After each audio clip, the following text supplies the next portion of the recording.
My family and I and a select group of friends certainly did. We attended an extraordinary service at Coral Ridge Presbyterian Church, founded by Dr. D. James Kennedy and actually dedicated by the late, great Reverend Billy Graham. It was an extraordinary service with a full choir, full orchestra, and the most moving piece of the entire ceremony, or I should say the entire service, beyond the great sermon by Pastor Rob Pacenzia, one of the most dynamic young pastors in the country today, who will join the Stone Zone on April 14th for a special show, was the closing rendition of the Hallelujah chorus. It was really moving and terrific. Twitter, I learned, is the only place where you can actually get hateful tweets on Easter if you are a Christian. I don't know why folks bother. I will merely block you. I won't argue with you. I will merely block you. But for those thousands of people on Truth Social, on Twitter, on Gab, on Telegram, and elsewhere, who extended their warmest wishes for a blessed and joyous Easter, Resurrection Sunday, we thank you so, so much for your warm greetings and hope you and your family had an equally joyous holiday. I even made my famous Sunday gravy. That's sauce to some people. We don't argue about it, but it is, whether you call it sauce or whether you call it gravy, it is 1/3 pork, 1/3 beef, and, well, if you can take out a small mortgage, 1/3 ground veal, San Marzano tomatoes, oregano, some Italian spices, salt and pepper, of course, and it cooks a minimum of 4 hours at a very, very low heat. Some people say that it must be cooked in a steel pot. Others say aluminum is acceptable. I can tell you it was excellent. And it was great to enjoy dinner with my good friends, Officer Salvatore Greco and my good friend Mikey D. from New Jersey. Mrs. Stone and I were delighted with their company. We, of course, turn right again Monday morning, even though it's Easter Monday, to politics.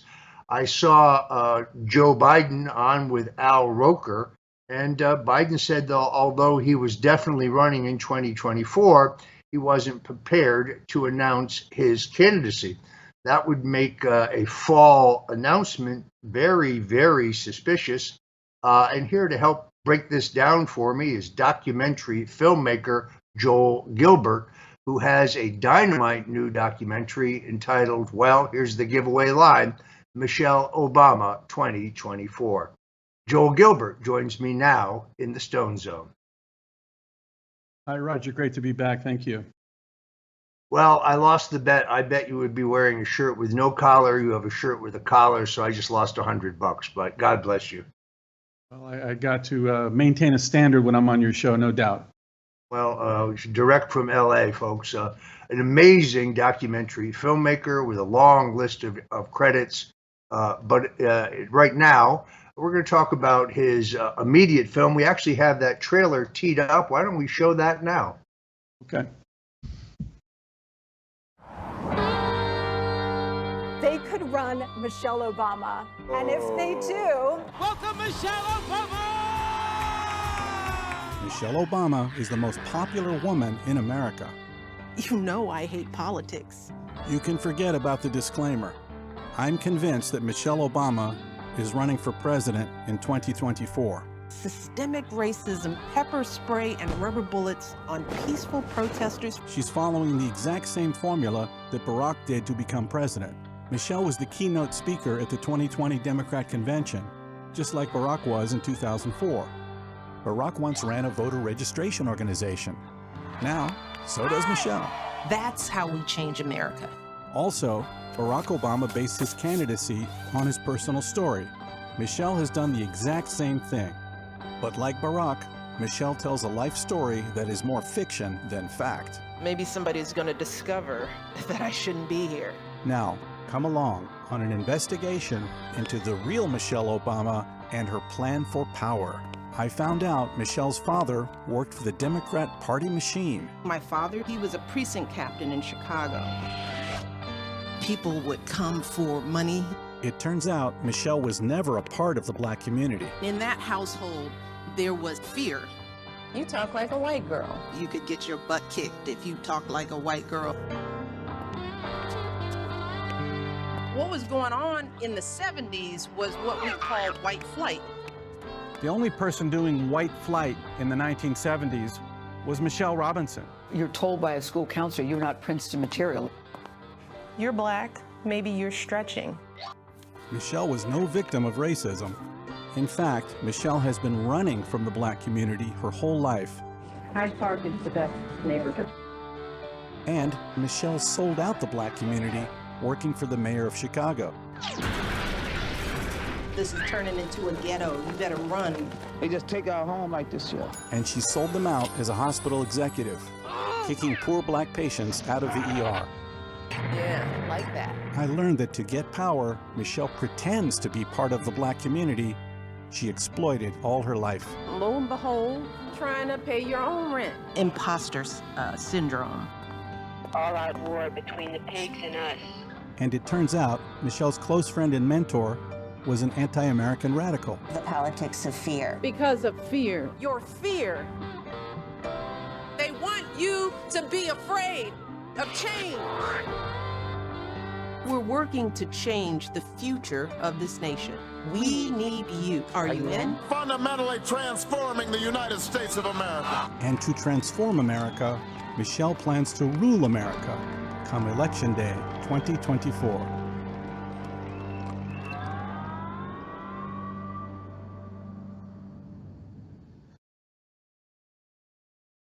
There you have it. Joel Gilbert has written both a book and a powerful documentary, and therefore there is no better person to help us break this down today. So, Joel, I'm sure you saw the announcements that although Joe Biden claims that he has decided to run, he seems to have delayed a formal announcement to the fall. Given the fact that the nomination process begins in January, how do you read that?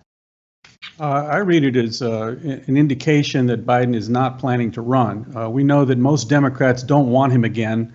We know that most sitting presidents declare in April or May or June at the latest. So Axios and New York Post are reporting that he's going to delay until the fall.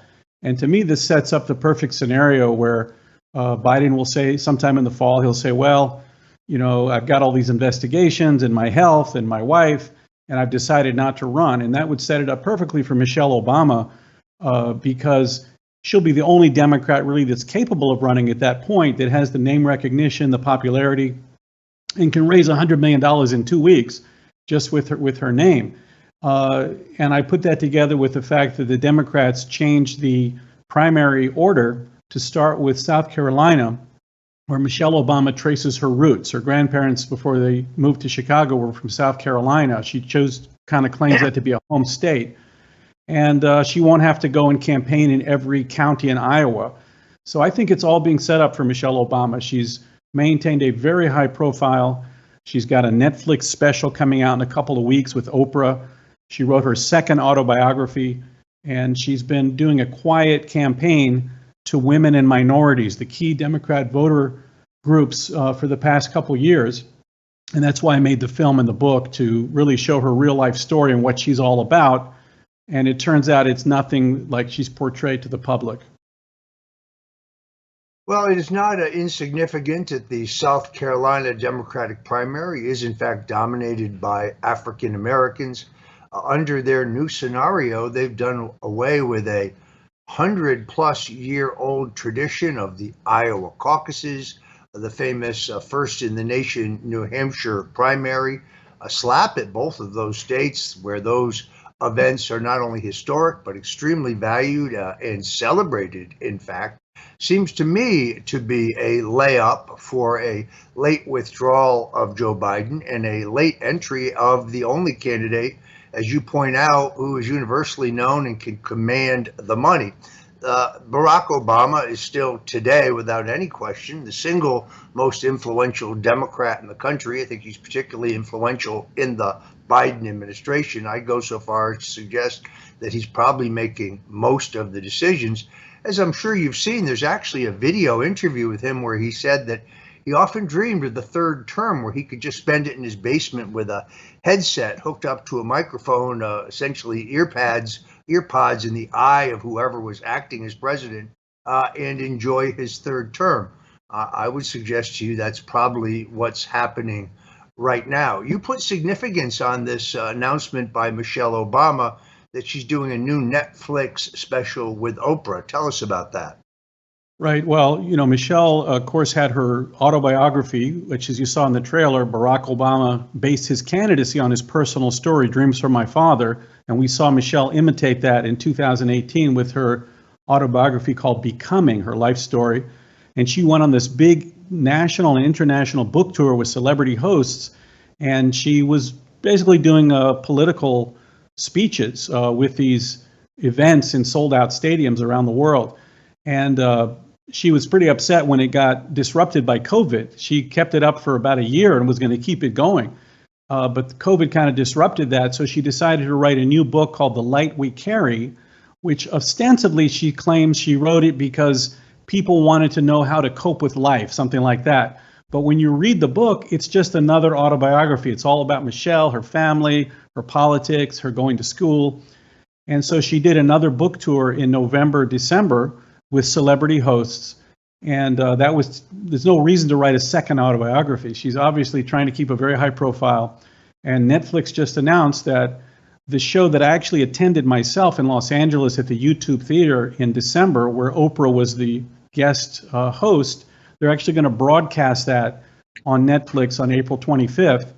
And you'll see Michelle and Oprah just helping her keep a very high profile. At the event I went to in Los Angeles, I went there 2 hours early, and it was like a campaign stop. People came a couple hours early. They were buying merchandise. They were screaming. They were singing. They were yelling for Michelle. It was clearly a campaign event, and they're going to reproduce that on Netflix by showing this event I went to. And I think Michelle has just very carefully created this high profile for herself to put herself in the position that when Biden drops out, and of course, the party will turn to her and ask her if she's willing to run, that she can say, oh, I never intended to run, and I really don't like politics. But as she said, and when she introduced Joe Biden as the keynote speaker, she said, I hate politics, but I love this nation, and I love your children.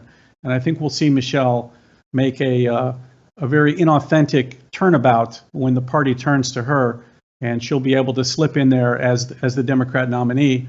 And this Netflix special is just part of keeping up the high profile that she's kept up for years. For someone who hates politics, she spent an awful lot of time on voter registration drives. To me, that's another sign that she is likely to run. You make a number of, I think, controversial but accurate claims in your documentary, which I've seen the entire documentary, folks. You must get this documentary. We just showed you the trailer, which is barely even scrapes on the highlights. But she claimed that she was the witness to white flight, but that's not exactly accurate, is it? No, Michelle really has built her political career on claiming racial slights. She likes to talk about how she had racial problems growing up, and it's pretty humorous. They probably won't include that in the Netflix special, but Michelle was talking about these racial slights she suffered, and then she asked Oprah. She kind of went off script and asked Oprah at that event, what kind of high school did you go to? And Oprah said, oh, I was only two of about 2 black kids out of 2,000 people where I grew up in Memphis. And Michelle said, did you feel the racial slights? And Oprah said, no, I never experienced anything like that. And then Michelle was kind of taken aback and quickly changed the subject. So Michelle has been inventing these racial slights. And one of them is she claims that she was racially profiled by her high school counselor when she was applying to Princeton. I found out her high school counselor was a church-going black woman. There's no way she racially profiled her. Michelle likes to talk about having seen and experienced white flight in the 1970s. Now, the white flight that took place in eastern Chicago, Michelle was not from the South Side. She's from East Chicago.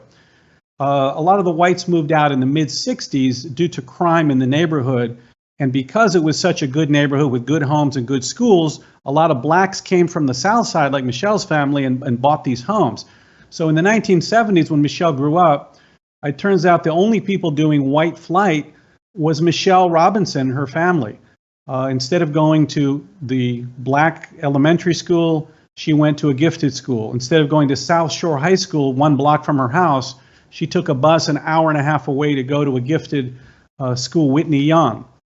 So the people doing white flight was Michelle and her family, but so she's making up this story somehow that she suffered discrimination. In fact, it comes out in her book and even the tour that the only discrimination she suffered was from black kids discriminating against her for acting white and talking white. You saw in the trailer, she talks about getting beat up and being afraid of black kids.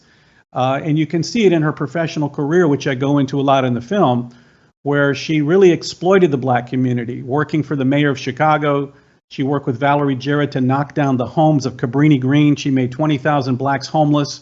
And these were the type of people that, made fun of her for acting white. Then, as the University of Chicago Medical Center, Michelle was in charge of the Southside Health Collaborative.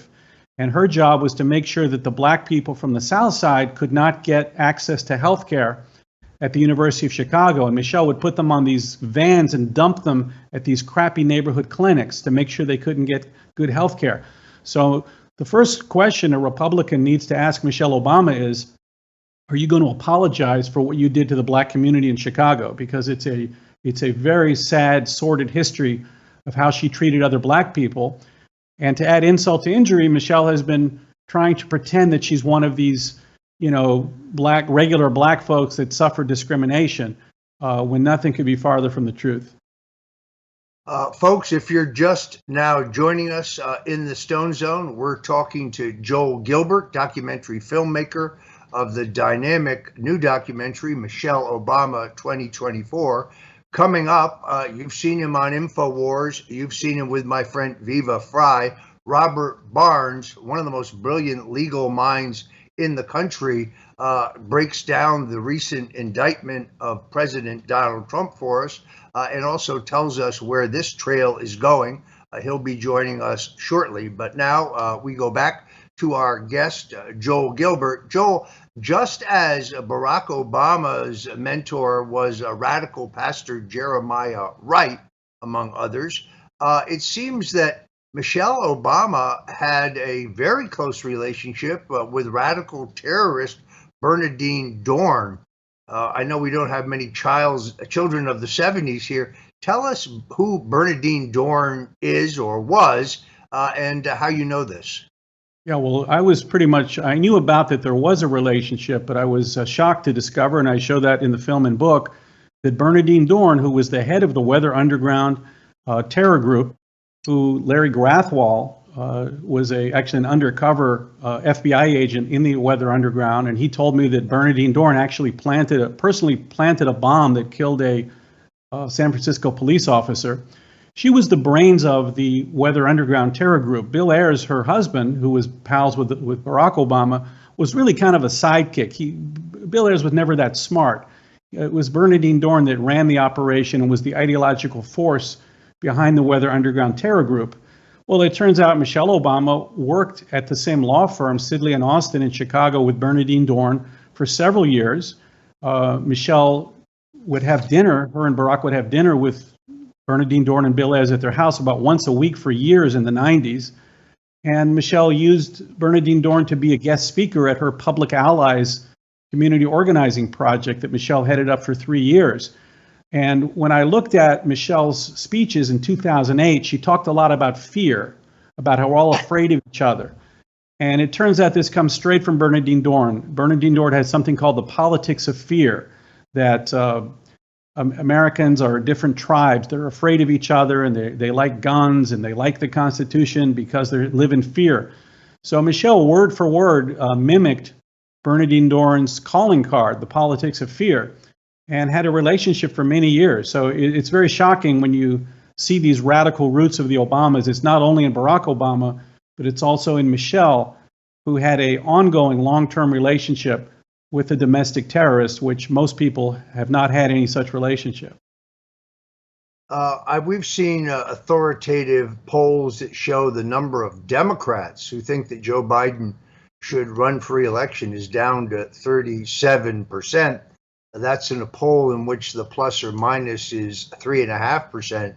So that is shocking for any incumbent president. I myself doubt that he will run, although he's an extraordinarily stubborn individual, and it's very clear that Jill loves the spotlight, although she may not love the spotlight that grows out of a new Republican majority in the House, where Speaker McCarthy at least tells us he's going to investigate the corruption by the Biden family that's documented in Hunter Biden's laptop, which I first read about in the New York Post, but which is all virtually in the public domain. If you're interested in that, you can go to marcopolousa.org. I understand that Hunter Biden's lawyers are now suing that organization for publishing what is essentially public information that was legally obtained. This is a famous tactic of the left to try to create a controversy about where information came from to distract from the shocking nature of the information itself. Let me ask you this, Joel. Let's just say, because I think you and I both agree, that based on the current trajectory, Donald Trump is going to be the Republican nominee for president. Yes, he is polarizing. Have you met Joe Biden, who could be more polarizing? Do you think there is a fear in the Democratic Party that Joe Biden cannot win, that will hasten his exit, either voluntarily or perhaps even under the legal process of the 25th Amendment? And then, two-part question: how difficult a candidate will Michelle Obama be for Donald Trump to defeat? Okay, those are all good questions. Well, first of all, you have to ask, if Biden really got 81 million votes, what are Democrats worried about? This is the most popular politician in the history of the country. I think it's the fact that they don't want him speaks to the fact that maybe 81 million didn't really vote for him. Clearly, he's unpopular. The Democrat Party has trended toward minority candidates in just about everything. Women, old white men are kind of something that they're not interested in anymore. They got rid of Andrew Cuomo, and they clearly want someone like Michelle Obama, who's the best loved Democrat. There's one thing Democrats love, it's the word Obama. And to have Michelle Obama run, it would just fulfill all their dreams. And she has that level of popularity. She's had 15 years of all positive media coverage, hundreds of magazine covers, talk shows, comedy shows, Netflix, you name it. It's all been positive reinforced marketing. So she's kind of the most popular, they call her the forever first lady in the country. So she's perfectly positioned herself to slide into that Democrat nominee position. And I think she would be a very formidable candidate. If I was Donald Trump, I would watch my film, first of all, and look at Michelle's biggest weakness, which is her relationship with the black community. Michelle Obama is no friend of the black community. She exploited them in her professional career. She ran away from them so she wouldn't have to be educated with them. Her base of support, though, is minorities and women. So if I was Donald Trump, I would explain to the public what Michelle did to the black community in Chicago, how she worked for white elites to abuse and exploit the black community and got paid very well for those jobs that she did.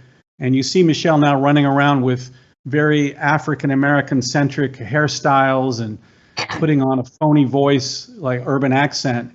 And that's what Michelle Obama, she's a big phony. And I think that's what, if Trump exposed that, I think he could make real inroads into her voting base. You anticipated my next question. I mean, in the media age, optics are everything.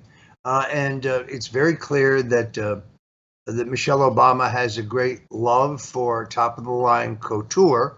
But I've noticed that when she goes into campaign mode, she changes her clothing, she dresses down, she changes her hairstyle. She even puts on, almost as bad as Hillary Clinton, a dialect. Sorry, if you believe that Hillary Clinton really has a little bottle of hot sauce in her purse, Oh, you're really dumb. I noticed that Michelle Obama seems to be very aware of the importance of these optics, and she's manipulated them to her benefit in the past.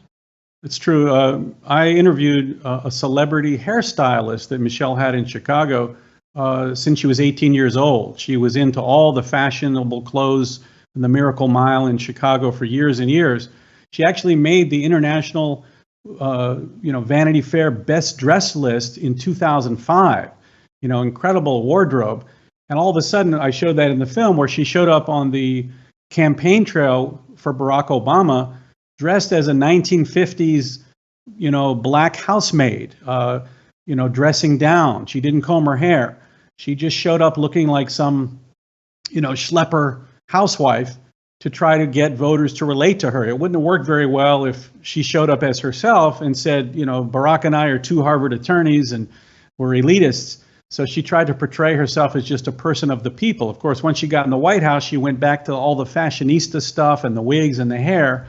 But you can see her out now on this latest book tour where she's dressing down, using braids and African-American hairstyles that she never used in her life.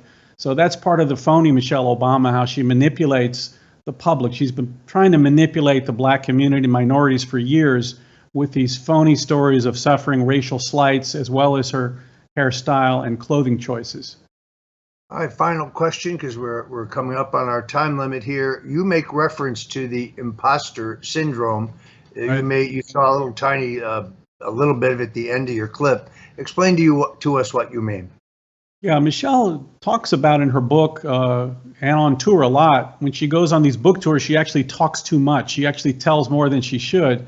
And she talks about having imposter syndrome, which is this idea that she explains you don't feel like you belong wherever you are, and someone's going to really find out who you really are. And so I think that's what's driving Michelle. It's kind of a deep, dark psychological syndrome she has that causes her to always seek more recognition and more power. Michelle's a very political person. She's been political since she was 4 years old, going around with her precinct captain father. She's a better speaker than Barack. She's a better politician than Barack. And she really was the driving force behind him. And I think that syndrome that she has is what's going to drive her to seek the White House. And you can, by the way, you can see the film on salemnow.com and watch the film live stream, get the DVD, and the book is on amazon.com. You answered my next question. So Joel Gilbert, documentary filmmaker, probably the world's foremost expert on Michelle Obama. I'm going to let you say that one more time, Joel. Where can people go to get this dynamic documentary or to go see it? All right, so the book is on amazon.com, and you can live stream or get the DVD of the film on salemnow.com. All right, Joel Gilbert, a favorite of ours. Also, by the way, perhaps the leading expert in the country on Bob Dylan. We'll save that for another show. He actually plays occasionally and in the past with a Dylan tribute band. He's also an extraordinary musician, a great documentary filmmaker, a terrific author, and a real friend of the show here at the Stone Zone. Joel, thank you and God bless you. Thank you so much. That was Joel Gilbert, folks. As you know, the Stone Zone is available on various platforms. We've had some technical difficulties with Rumble today, which is one of the most popular places people go to watch the show, Rumble live streaming. We may be back up on Rumble, but in any event, we will repost the entire show on Rumble afterwards, so you don't miss a single bit of it. But you could be watching us on the Frank Speech website by scrolling down to Lindell TV2. You could be watching us on Twitter live streaming, Telegram live streaming, Twitch, Cozy.tv, Odyssey, and a number of other platforms. Wherever you are watching us, we appreciate your viewership and your patronage and support. In breaking news, Florida Congressman Corey Mills has now endorsed Donald Trump for the 2024 Republican nomination. Yet another blow to faux candidate Ron DeSantis, who has, I think, been running a shadow campaign for president in the guise of a book tour. This comes on the shocking and significant endorsement late last week of Congressman Byron Donalds, one of the real rising stars in the Republican Party, a key player in the effort to ensure that a Speaker, Kevin McCarthy, sticks to the America First agenda and agenda of justice. I put this up on True Social about an hour ago regarding this story. I said the next governor of Florida, Byron Donalds, endorses the next president of the United States, real Donald Trump. This is very, very significant news. Glad to bring it to you here on the Stone Zone. We are brought to you every day, 5 days a week at 5 o'clock Eastern, 4 o'clock Central. You can go to stonezone.live. That's the best place to go, stonezone.live. At stonezone.live, you can see the various platforms where you can watch the show, and our numbers are only growing. We're deeply grateful for that. We are waiting for lawyer Robert Barnes to join the broadcast to give us a breakdown. And I hope you guys in the control room will let me know when he's ready. Oh, great. So before we do that, very quickly, I want to remind you that we are brought to you by the great folks at MyPillow.com. So without MyPillow.com, we could have had that great interview with Joel Gilbert. We couldn't have the incisive legal analysis, although also political analysis, of Robert Barnes. So please, folks, go to MyPillow.com, and when you do, well, please use promo code STONE. There you have it, promo code STONE. The hottest product on the MyPillow website right now, the first new pillow that Mike Lindell has introduced in over 20 years, his MyPillow 2.0. What's different about this? It uses a patented cooling technology, keeps your pillow cool all night, so you're not constantly flipping it over to get the best night's sleep of your life. I'm not going to pimp any more great products tonight because I want to get right to Robert Barnes, but whether it is the Giza Dream Sheets or the 6-piece towel set or the men and women's moccasin slippers on a blowout closeout sale right now, or whether it is the men and women's bathrobes also available at a special sales price, the dog beds also suitable for cats coming in small, medium, and large, or the pet blankets to not only let your pet enjoy the comfort, but protect your furniture or the interior of your car, whether it is the scarves, no matter what the product, please go to mypillow.com. Mrs. Stone and I need your support. As I mentioned on this show and was, of course, a bit bitterly attacked in the media, we are struggling to reinstate our health insurance. We too have the fixed costs of ongoing medical care. Mrs. Stone is, thank you, Jesus, a cancer survivor, and the cost of prescription drugs is very expensive. We hope to have this rectified soon, but in the meantime, well, every penny counts. So please go to mypillow.com, and when you do, use promo code STONE. Now, let's get right to it. There are very few lawyers in the country who, in my opinion, both understand the intricacies of the law, but also understand the overlay of American media and politics on any legal proceeding. Robert Barnes is among them, literally one of the most brilliant legal minds, but a man who deeply understands politics. You've seen him on InfoWars. You've seen him with my friend Viva Fry. Today, he joins us in the Stone Zone. Welcome, Robert Barnes. Glad to be here. Thank you so much for doing the show, Robert. I meant every word I say. Whenever you're on somebody else's show, I got to stop and watch what you have to say. You're a man who chooses his words carefully, and it's always incisive. I also totally agree with your T-shirt. In this country, journalists don't get prosecuted if they leak grand jury testimony or a sealed indictment to yahoo.com or CNN. Only Julian Assange gets charged, and that's when he leaks embarrassing information about the deep state. So let's start with this indictment, because you've now, we had a state of suspended animation. We knew there was an indictment. We knew from CNN, and of all people, Mike Isikoff, the same FBI shill who pushed the Steele dossier and whose story on the Steele dossier, the Justice Department leaked to him through the FBI and then used his story to justify their FISA warrant. Can't make this stuff up. What is your assessment of the indictment now that you've read it? The indictment is factually without a basis, legally without a basis, and constitutionally without a basis. So first we'll talk about the constitutional component of it.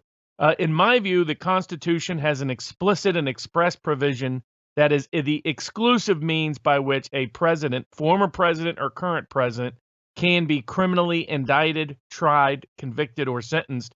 And that is that he first must be impeached by the House of Representatives on those precise charges and must be convicted in the Senate and removed accordingly. The reason why the Constitution has that explicit reference to the consequences of removal being a bar from office, being the right to indict, the right to convict, the right to sentence, that doesn't make any sense unless it's the exclusive means to do so. President Trump, of course, has been twice acquitted by the Senate, never convicted by the Senate. So I think that alone is a bar to the New York State prosecution. Secondly, I think this is a clear prosecution in violation of selective prosecution principles, in violation of that you're not supposed to be targeting your political opponent, the lead opponent of the political party, for indictment under the First Amendment, that it's punishment for speech and association and political activities, that it's selective and that it's disparate and discriminatory. This is what Hillary Clinton was actually guilty of, is what the indictment falsely implies Trump was guilty of. She actually falsely identified laundered information as legal fees that was meant to be for a political purpose, exclusively a political purpose, with the Steele dossier. Here, the allegations don't even rise to an election violation anyway, because the allegation is either that President Trump himself wanted to pay for this expense, and if that's so, he can spend as much money as he wants constitutionally. The law doesn't limit that, so that can't be a campaign finance crime. And if he's reimbursing Cohen for it, then Cohen's exclusive and purpose, not just the primary purpose, not just a purpose, but the exclusive purpose has to be solely to influence the 2016 election. There's a timing problem. The president doesn't do anything alleged in the indictment until 2017. How could any of that be to influence an election that already happened? But even if you put that aside, Cohen clearly did this for his own benefit, to show he was the Mr. Fix-It man, to benefit the Trump brand in his mind, to benefit Melania Trump and the family.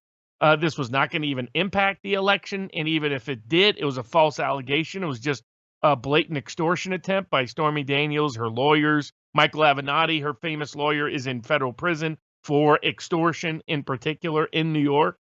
And so consequently, under the election laws, it can only be an illegal contribution in excess of the limits if and only if its only purpose could be to influence the election. If it had any other possible purpose, then it can't violate the campaign finance laws. This is probably why the indictment doesn't even allege what crime he really committed, because they want to switch back and forth. Maybe claim somehow it relates to taxes. It can't. Cohen paid his taxes on these amounts. The taxes were overpaid, not underpaid. Where is the intent to defraud? That is a critical element of this criminal charge, whether misdemeanor or felony. So it didn't violate the campaign finance laws. It didn't violate the tax laws. And the only person defrauded in all of this is Donald Trump himself. And yet he's the only one being indicted. So it doesn't meet any of the constitutional statutory standards. Last but not least, it's got the least credible witness in America, Michael Cohen, maybe the second least credible, Stormy Daniels.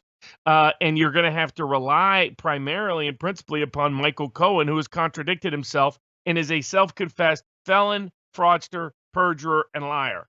That's not someone that you can convict anybody of, even with a stacked liberal Democratic New York Manhattan jury pool. So this is a case that's factually baseless, legally baseless, and constitutionally baseless.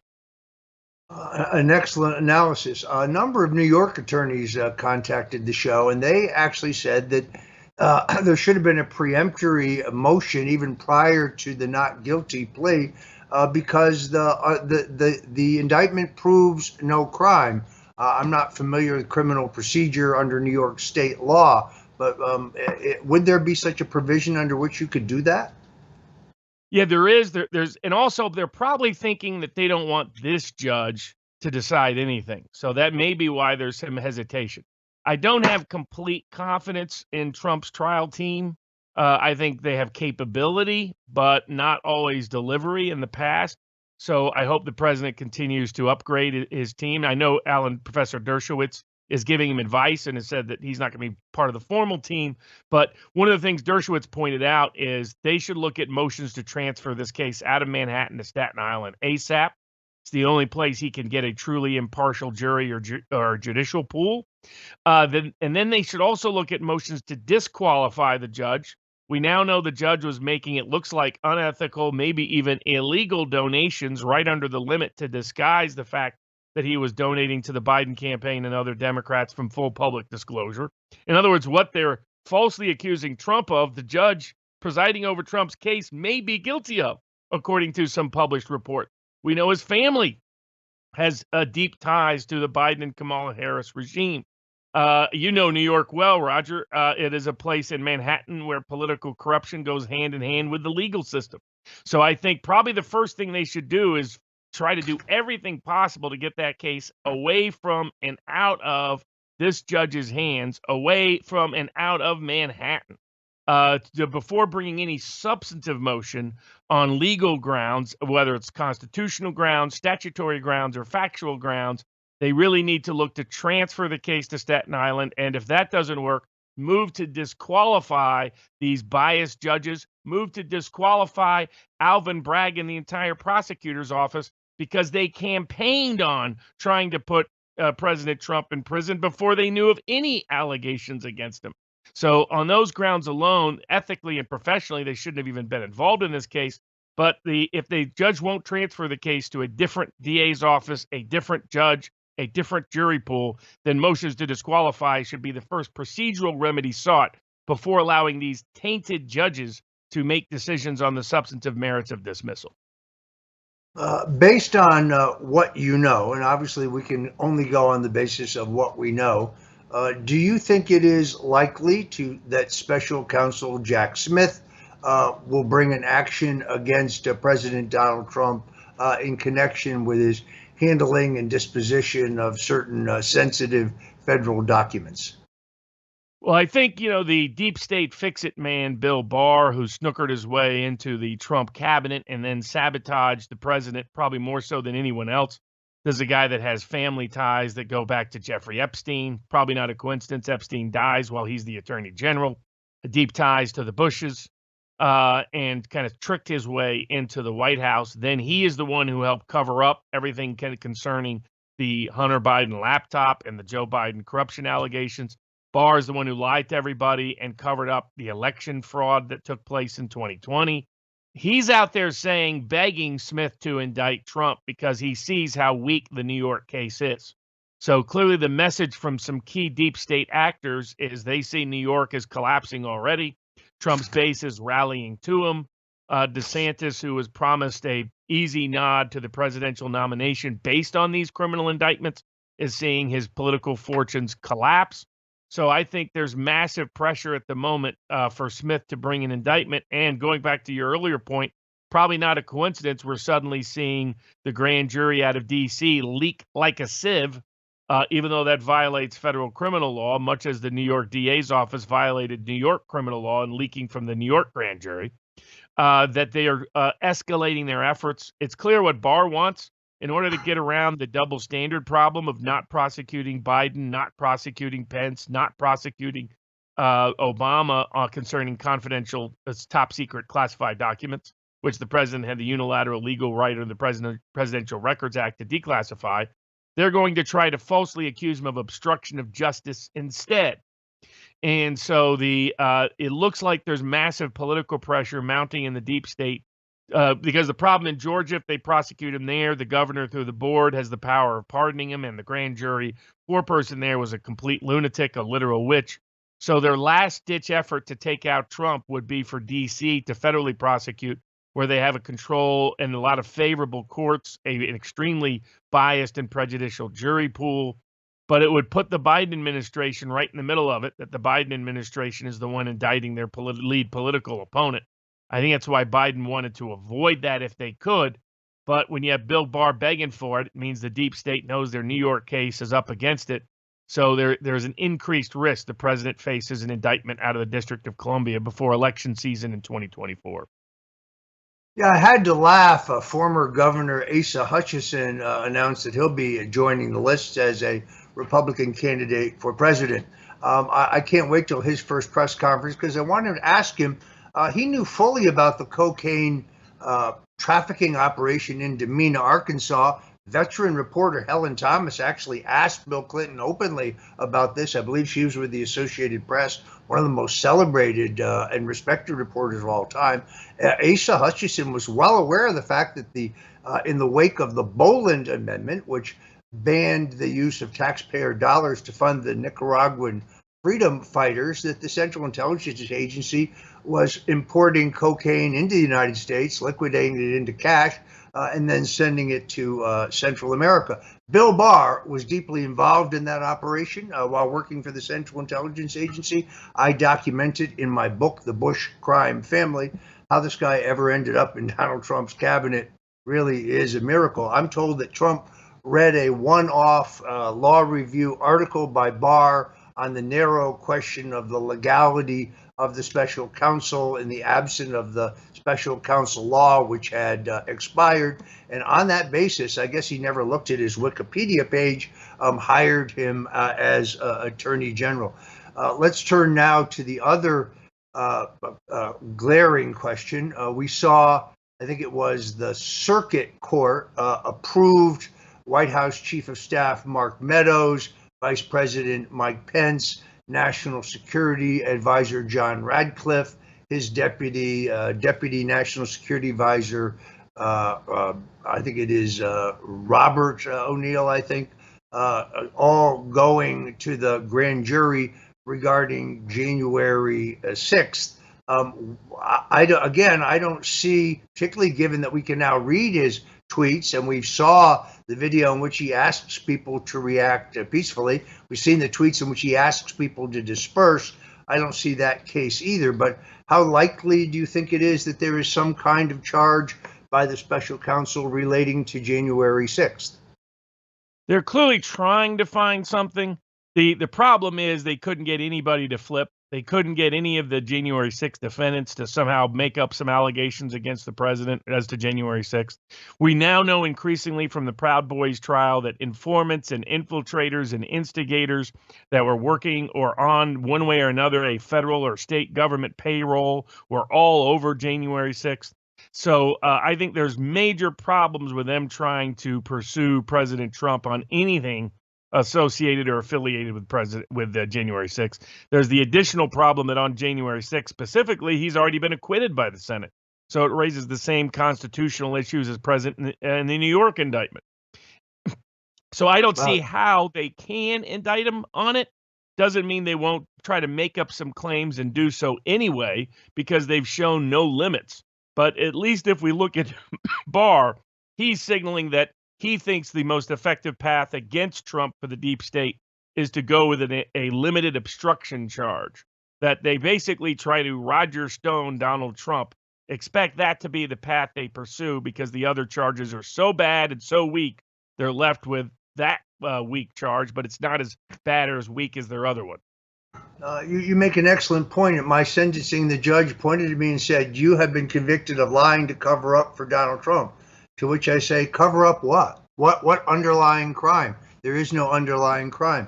Robert Mueller said in his own unredacted final report, which he was forced to release only on the orders of a federal judge, they found no factual evidence of Russian collusion, WikiLeaks collaboration, or involvement in the phishing and publication of John Podesta's emails on my part. So there was no underlying crime to lie about. Believe me, the DC system is Kafkaesque and terrifying, to say the absolute least.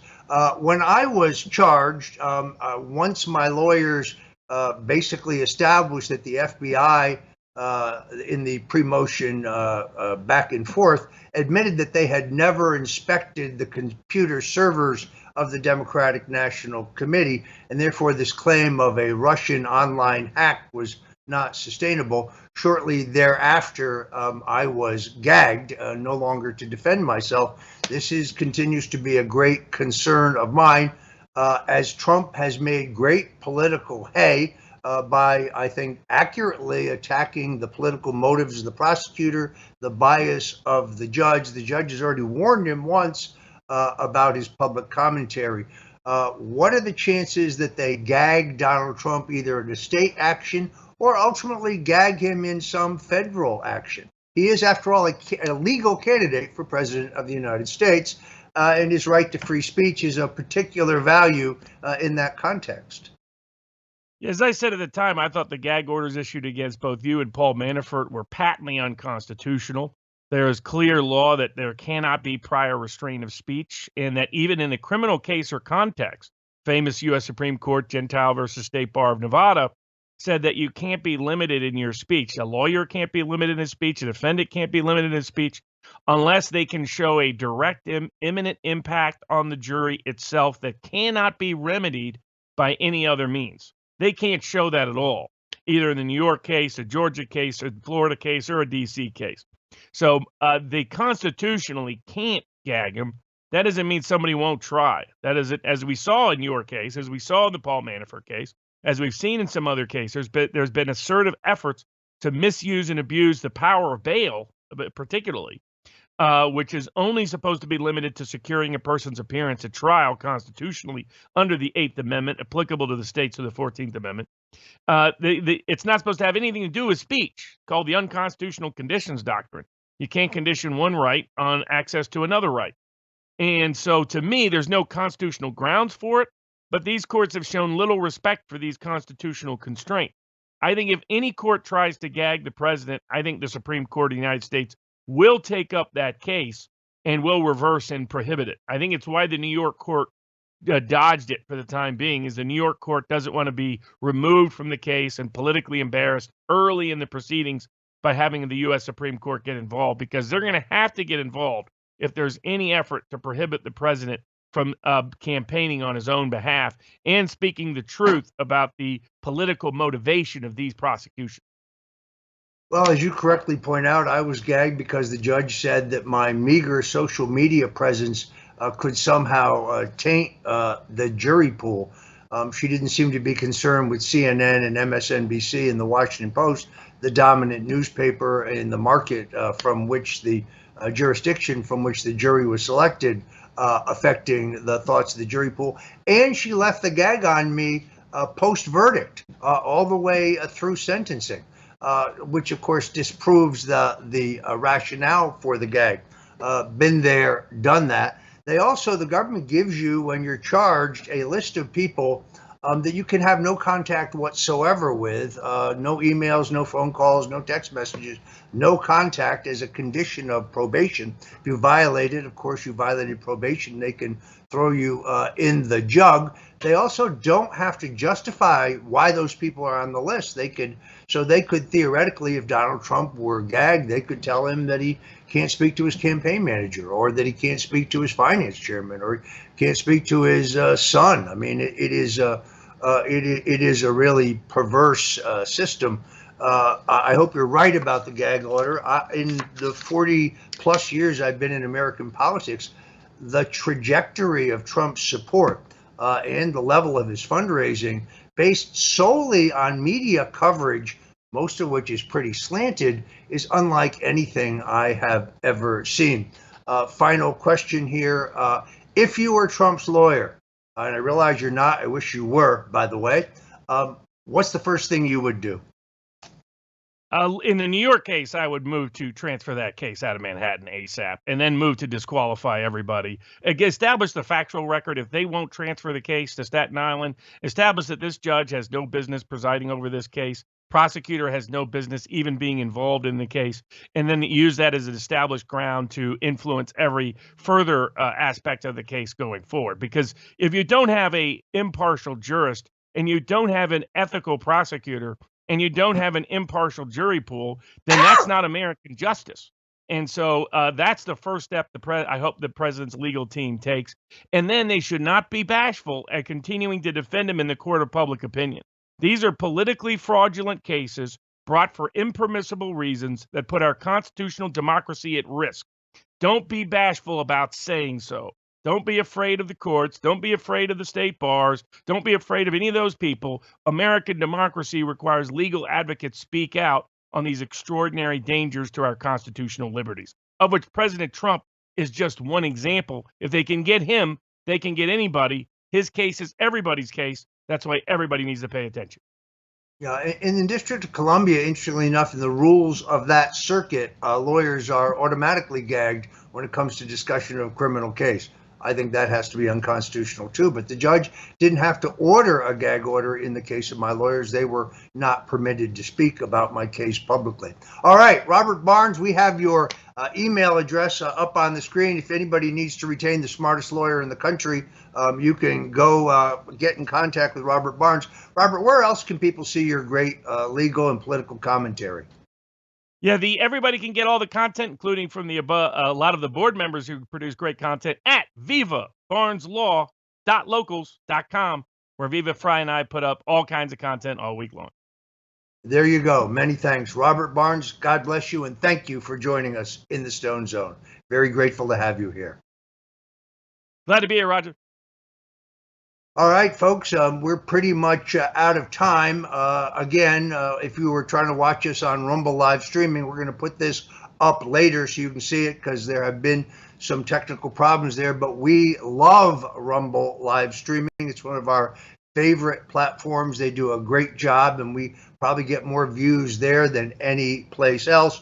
I'm going to remind you one more time that we need your support at mypillow.com. Great products there, whether it is the new MyPillow 2.0 or whether it is the 6-piece towel set or whether it is the world famous Giza Dream sheets available in multiple colors and sizes, whether it is the moccasin slippers, the men and women's bathrobes, the leisure wear, the scarves, the dog beds, also suitable for cats, the pet blankets. I could go on and on and on. You'd be shocked how many people think that MyPillow is just a place to buy pillows. That's not the case. There are many, many great products, and it's a twofer. It's not like giving a political contribution. You can help Mike Lindell, who I saw last Tuesday at Mar-a-Lago for the President's historic press event, in his fight for free speech and election integrity. You can get a great product, and you can support us here in the Stone Zone. And believe me, folks, we need your support. So I'm Roger Stone. This has been the Stone Zone until tomorrow at 5 o'clock Eastern, 4 o'clock Central. God bless you and Godspeed.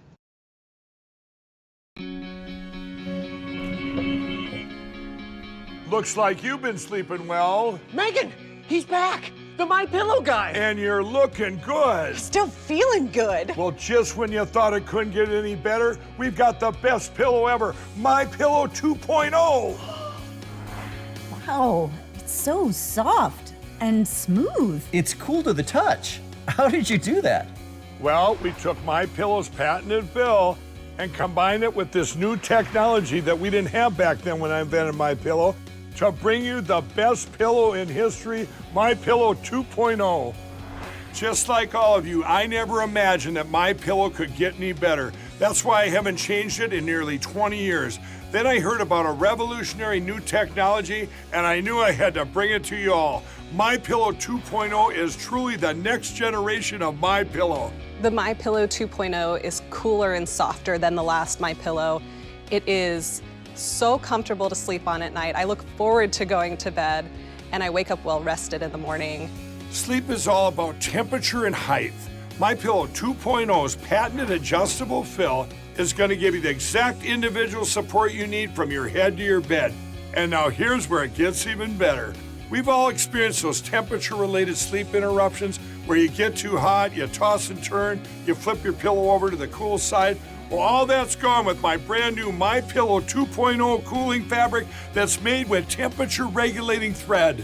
The best sleep just got even better. Whether you have a MyPillow or not, you need to get the brand new MyPillow 2.0. Call or go to MyPillow.com now. Use your promo code, and for a limited time when you buy one, you'll get a second one absolutely free. You're sleeping even better. And cooler, too. And you're looking good. Feeling good. I knew you would. Visit MyPillow.com.